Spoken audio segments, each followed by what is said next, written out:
ឆ្មាវាលខ្សាច់ឆ្មាខ្មោចហ៊ានចាប់ពស់ពឺស៊ីគ្មានញញើតជាឆ្មាព្រៃខ្លួនតូចជាងគេបំផុតនៅក្នុងលោកសត្វឆ្មាមួយប្រភេទនេះជាប់ឈ្មោះថាជាឆ្មាខ្មោចក៏ព្រោះតែសមត្ថភាពលបប្រមាញ់សត្វពស់ពឺនិងការសម្របខ្លួនអត់ផឹកទឹកបានយូរកំពុងរស់នៅក្នុងតំបន់វាលខ្សាច់ឬវាលថ្មហួតហែងដែលសត្វភាគច្រើននៅក្នុងពិភពលោកមិនអាចរស់នៅបានដោយកម្រជំរាបសួរនិងសួស្តីដល់ប្រិយមិត្តជាថ្មីឆ្មាវាលខ្សាច់តូចខ្ជូតប៉ុន្តែពោពេញទៅដោយរឿងរ៉ាវពិសេសនិងអស្ចារ្យជាប់ខ្លួនយ៉ាងធំធេងមួយនេះនឹងមានអ្វីជាច្រើនពំនាំអារម្មណ៍ប្រិយមិត្តឲ្យភ្ញាក់ផ្អើល 1. ប្រវត្តិរកឃើញពួកវាដំបូងពិសេសណាស់ពុកម៉ែបងប្អូនវត្តមានឆ្មាវាលខ្សាច់ដែលមានឈ្មោះតាមវិទ្យាសាស្ត្រស្រដៀងទៅនឹង Cocktail គឺ Felis margarita ជាឆ្មាព្រៃខ្លួនតូចជាងគេបំផុតនៅក្នុងពិភពលោកមានសម្បុរជាធម្មតាគឺប្រផេះប្រវែងខ្លួនរបស់វាពីក្បាលដល់គុម្ពកន្ទុយគឺមានប្រវែងចន្លោះពី39ទៅ52សង់ទីម៉ែត្រថែមកន្ទុយប្រវែង23ទៅ31សង់ទីម៉ែត្រជាមួយនឹងត្រចៀកមូលខ្លីគឺត្រឹមតែ5ទៅ7សង់ទីម៉ែត្រប៉ុណ្ណោះឆ្មាពេញវ័យមួយក្បាលអាចមានទម្ងន់ខ្លួន 1.8 គីឡូក្រាមប៉ុណ្ណឹងឯងអ្នកវិទ្យាសាស្ត្របានជួបវត្តមានរបស់ពួកវាដំបូងបំផុតនៅលើវាលខ្សាច់សាហារ៉ានៅក្នុងទឹកដីសាធារណរដ្ឋអាល់ហ្សេរីព្រមទាំងលើកយកមកផ្សព្វផ្សាយពីដំណឹងនេះនៅក្នុងឆ្នាំ1858ទៅក្រោយមកគេក៏ប្រទះឃើញវត្តមានរបស់អំបូរនេះនៅលើវាលខ្សាច់សាហារ៉ាខាងលិចនៃទឹកដីប្រទេសម៉ារ៉ូកូឬម៉ារ៉ុកអាល់ហ្សេរីលីប៊ីនីហ្សេឆាតអេស៊ីបឧបទ្វីបអារ៉ាប់និងមជ្ឈមបូព៌ាផងដែរក្រោយពីនោះនៅក្នុងឆ្នាំ1925គេក៏ប្រទះឃើញពួកវានៅក្នុងតំបន់អាស៊ីកណ្ដាលហើយឆ្នាំ1948គេបែរជាឃើញមានការជួញដូរស្បែករបស់សត្វប្រភេទនេះនៅអូម៉ង់ទៅវិញអាចារ្យណាប្រិយមិត្តឆ្មាខ្មោចមានរោមក្រាស់ល្មមដែលអាចឲ្យវាទ្រាំទ្រទៅនឹងកម្ដៅវាលខ្សាច់ជាមធ្យមគឺ50អង្សាសេណូនេះក៏ដោយសារតែវាមានស្បែកការពារខ្លួនរហូតដល់ទៅ4ស្រទាប់ជាមួយទៅនឹងស្បែកបាត់ជើងក្រាស់ដែលអាចរក្សាកម្ដៅខ្លួនបានយ៉ាងល្អដោយគ្មានផលប៉ះពាល់អ្វីឡើយពីកម្ដៅដ៏ក្ដៅរបស់វាលខ្សាច់និងវាលថ្មទាំងអស់នោះ 2. អរិយាប័ត្រនិងទម្លាប់ប្រមាញ់ចំណីតើអ្នកដឹងទេពេលខ្លះយំមេវពេលខ្លះព្រុសដូចស្នក់ឆ្មាខ្មោចឬឆ្មាវាលខ្សាច់នេះគឺមានទម្លាប់រកស៊ីដាច់ដោយឡែកហើយឯករាជ្យណាស់សត្វពេញវ័យមួយគឺវាមិនចូលចិត្តដើរមានគ្នាទេលើកលែងតែរដូវបន្តពូជតែប៉ុណ្ណោះហើយនេះក៏ប្រហែលជាមូលហេតុមួយដែលវាជាប់ឈ្មោះជាឆ្មាខ្មោចដែរព្រោះថាវាជាសត្វដែលរកស៊ីពេលយប់និងលាក់ខ្លួនសង្ងំដេកបានយ៉ាងល្អនៅពេលថ្ងៃតាមរូងក្រោមដីនានាជាសត្វដែលមានឯកទេសខាងស្ដាប់សំឡេងជាមួយនឹងលទ្ធភាពស្ដាប់ឮជាងឆ្មាស្រុករហូតដល់ទៅ8ដងនិងកម្លាំងខំឈឺជាងចចកទៅទៀតនោះវាមានរបៀបផ្លាស់ទីយ៉ាងពិសេសគឺវានឹងពោបខ្លួនស្ទើរតែដល់ដីប្រើជើងទាំង4ផ្លាស់ទីយ៉ាងរហ័សដូចរត់បន្លំខ្លួនទៅនឹងដីខ្សាច់ឬវាលថ្មទាំងអស់នោះហើយបើវាលត់ម្ដងគឺមានល្បឿនរហូតដល់30ទៅ40គីឡូម៉ែត្រនៅក្នុង1ម៉ោងឯណោះ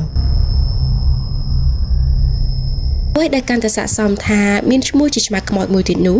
គឺវាតែងតែមានដំណើរដើរប្រមាញ់នៅវេលាយប់គឺយ៉ាងហោចណាស់មួយយប់វាអាចដើរបានចម្ងាយ 5.4 គីឡូម៉ែត្រដោយនៅពេលប្រឡប់វានឹងសម្រាកនៅក្នុងរូងផ្សេងគ្នាជាច្រើន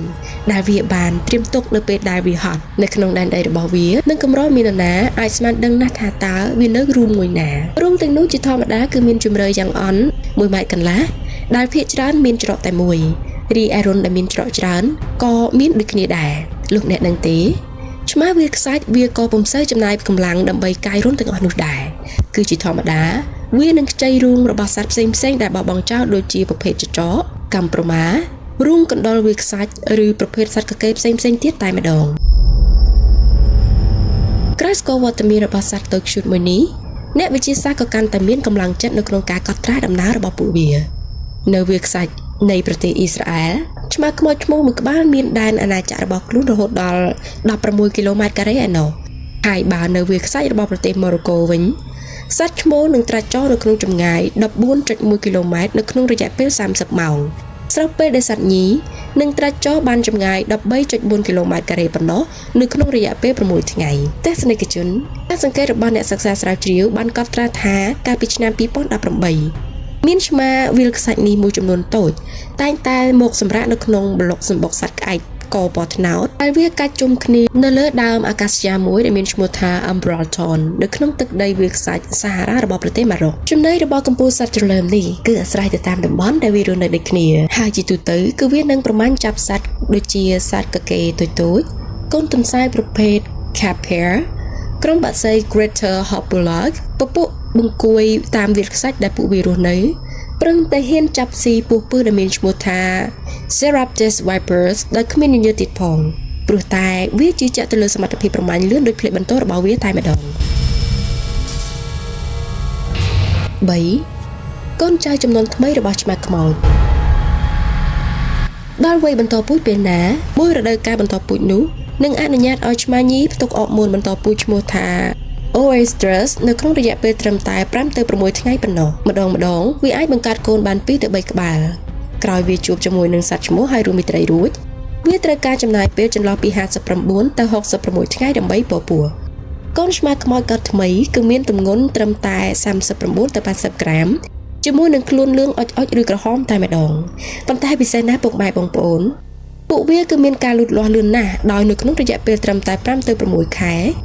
មានទំហំខ្លួនជិតប៉ុនសត្វពេញវ័យទៅហើយ